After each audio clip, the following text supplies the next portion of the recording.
Assalamualaikum warahmatullahi wabarakatuh. Apa kabar hari ini? Semoga semuanya dirahmati Allah. Kali ini kita akan menyampaikan tentang munakahat atau pernikahan.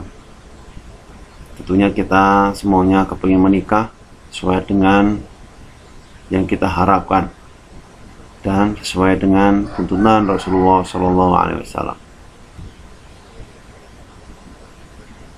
Beberapa yang akan kita bahas di sini adalah kita sampaikan tujuan pembelajaran, kita konsep, bahan ajar, serta evaluasi.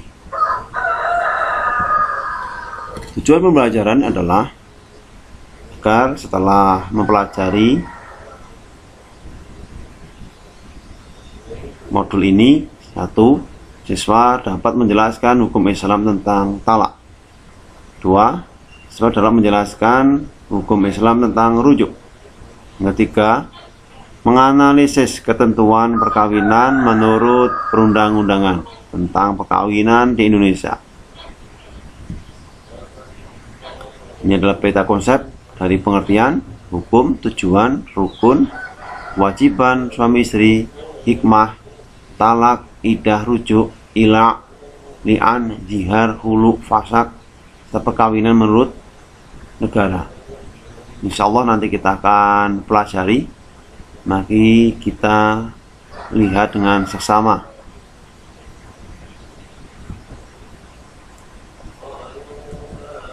Dasar hukum menikah adalah surat An-Nisa ayat 1. Ingat-ingat. A'udzubillahi minasyaitonirrajim. Bismillahirrahmanirrahim. Ya ayyuhan nasu taqu rabbakumul ladzi khalaqakum min nafsin wahidatin wa khalaqa minha zawjaha wa batha minhuma rijalan katsiran wa nisaa. Wattaqullaha alladzi tasaaluna bihi wal arham. Innallaha kana 'alaikum raqiba. Itulah dasar hukum, salah satunya agar kita untuk menikah. Ketentuan hukum Islam tentang menikah. Menikah adalah atau berarti perkawinan. Dalam istilah syariat,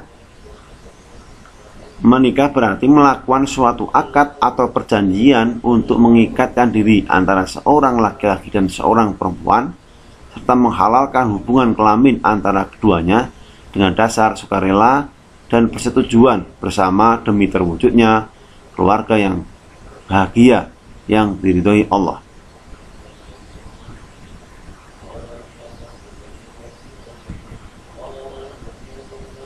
Hukum nikah.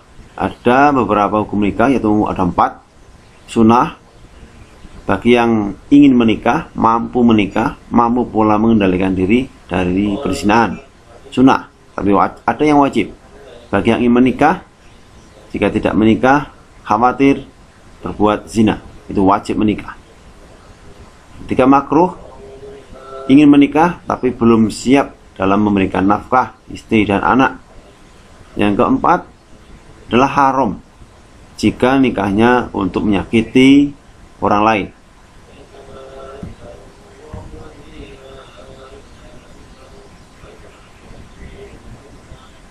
Ini hadis Nabi tentang pemuda. Jika di antara kamu sudah memiliki kemampuan untuk menikah, adalah menikah. Jika tidak mampu, maka adalah puasa. Sebab puasa itu menjaga bagimu. Ini perintah Rasulullah, anjuran agar untuk pemuda-pemudi yang belum siap menikah. Tujuan menikah. Perhatikan, tujuan menikah adalah untuk memperoleh rasa cinta kasih, untuk memperoleh ketenangan hidup, untuk memenuhi kebutuhan seksual secara sah yang diridhoi Allah, untuk memperoleh keturunan yang sah dalam masyarakat, dan mewujudkan keluarga bahagia dunia dan akhirat. Adalah tujuan menikahnya. Jika tidak terdapat dalam pernikahan berarti ada sesuatu yang harus dikoreksi.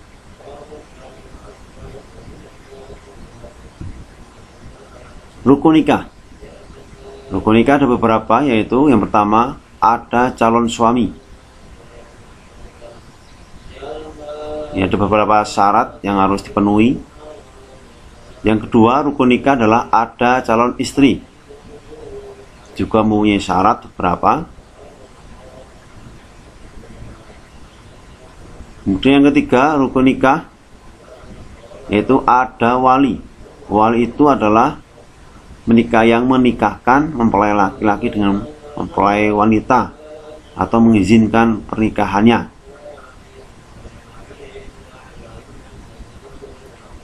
Pembagian wali nikah ada wali hakim dan wali nasab. Hakim itu dari pemerintah, biasanya diwakili oleh KUA setempat.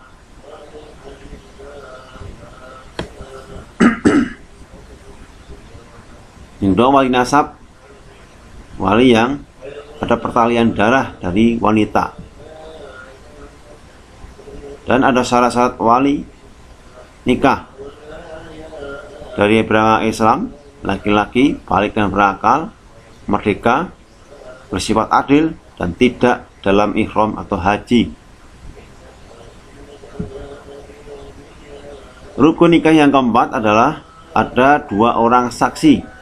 Dalam pernikahan harus ada saksinya, minimal 2 orang laki-laki. Yang kelima ada akad nikah atau ijab kabul. Ijab itu ucapan wali sebagai penyerahan kepada laki-laki. Kabul itu ucapan dari laki-laki atau mempelai laki-laki, tanda menerima. Itulah syarat daripada rukun nikah, harus dipenuhi 5-5-nya. Kemudian kita bahas tentang muhrim. Muhrim adalah wanita yang haram dinikahkan. Wanita yang haram dinikahkan banyak sekali, dari pertalian darah, persusuan, dan pernikahan. Dari pertalian darah adalah ibu kandung dan seterusnya ke atas, anak perempuan kandung dan seterusnya ke bawah, saudara perempuan sekandung, sebapak dan seibu, anak perempuan dari seibu saudara laki-laki, anak perempuan dari saudara laki-laki dan seterusnya ke bawah, serta anak perempuan dari saudara perempuan dan seterusnya ke bawah. Kemudian ada muhrim persusuan. Itu apabila kita pernah disusui oleh ibu orang lain, sehingga akan mempunyai muhrim, yaitu ibu yang menyusui dan saudara perempuan yang susuan.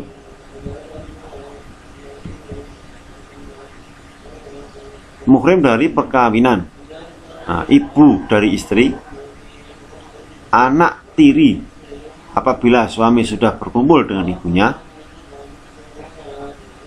ibu tiri baik sudah dicerai atau belum, menantu.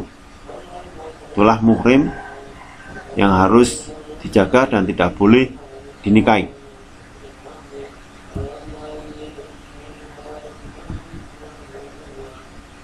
Dasar muhrim dalam Al-Quran yaitu surat An-Nisa ayat 23. Silahkan bisa dicermati.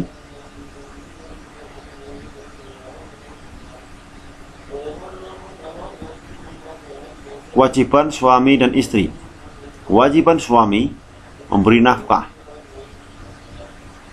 memimpin serta membimbing istri dan anak-anak, bergaul dengan istri dan anak-anak yang baik, menjaga istri dan anak dari bencana, membantu istri dalam tugas sehari-hari. Inilah kewajiban suami dan harus ditepati. Jika tidak ada, berarti ada sesuatu yang harus dikoreksi. Kewajiban istri memperhatikan taat pada suami sesuai dengan syariat Islam. Kemudian memelihara diri serta kehormatan dari harta benda suami. Membantu suami dalam memimpin keselamatan kesejahteraan keluarga. Menerima dan menghormati pemberian suami. Hormat dan sopan kepada suami dan keluarganya. Memelihara, mengasuh, dan mendidik anak. Inilah kewajiban daripada istri, sehingga bisa dilaksanakan dengan baik.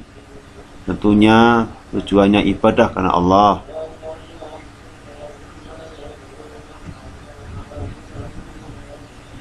Perceraian. Perceraian berarti memutuskan ikatan perkawinan antara suami dan istri.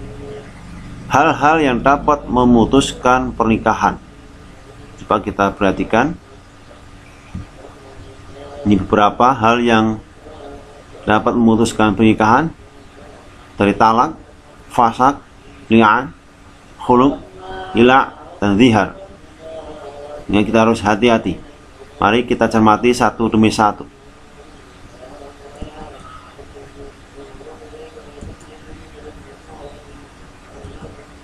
Talak. Talak adalah melepaskan ikatan pernikahan dan mengakhiri hubungan suami istri.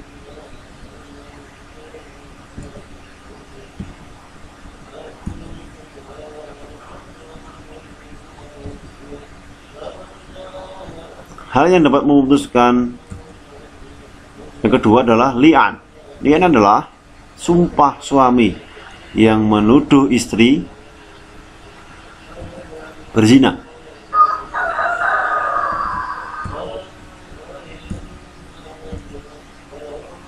Fasak, pembatalan pernikahan antara suami dan istri karena sebab-sebab tertentu.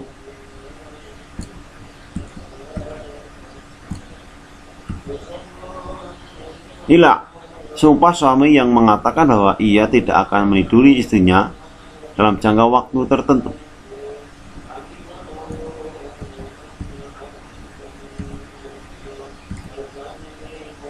Zihar, ucapan suami yang menyerupakan istrinya dengan ibunya. Itu tidak boleh kita ucapkan sebagai suami istri karena bisa membatalkan pernikahan kita. Harus hati-hati.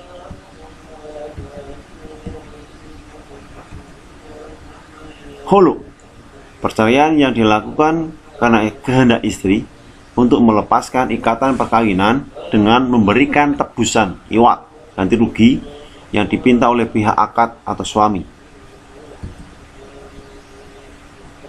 Kita bahas tentang iddah. Apa itu iddah?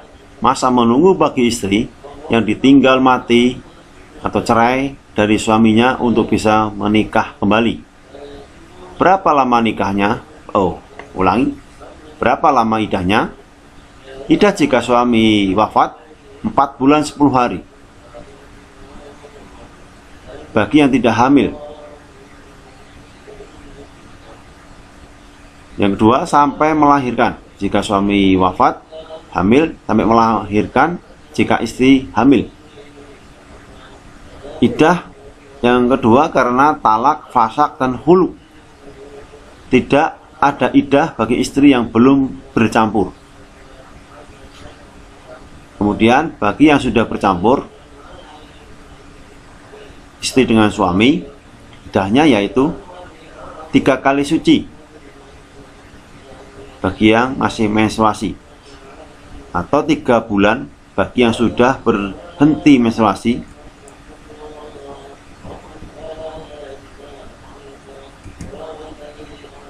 Kemudian kita bahas tentang rujuk.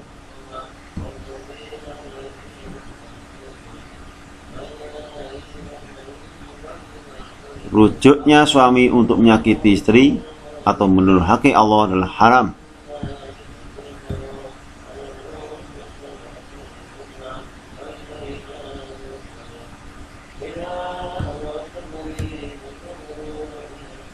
Wajib rujuk jika ada niat karena Allah untuk kemaslahatan bersama. Apa itu rujuk? Kembalinya suami kepada ikatan pernikahan dengan istri yang dicerai dalam masa iddah. Rukun rujuk, istri sudah bercampur dengan suami yang mentalaknya dalam dan masih masa iddah. Rukun rujuk lainnya yang B, keinginan rujuk suami atas kehendak sendiri. Kemudian ada 2 orang laki-laki saksi yang adil dan sighot ucapan rujuk.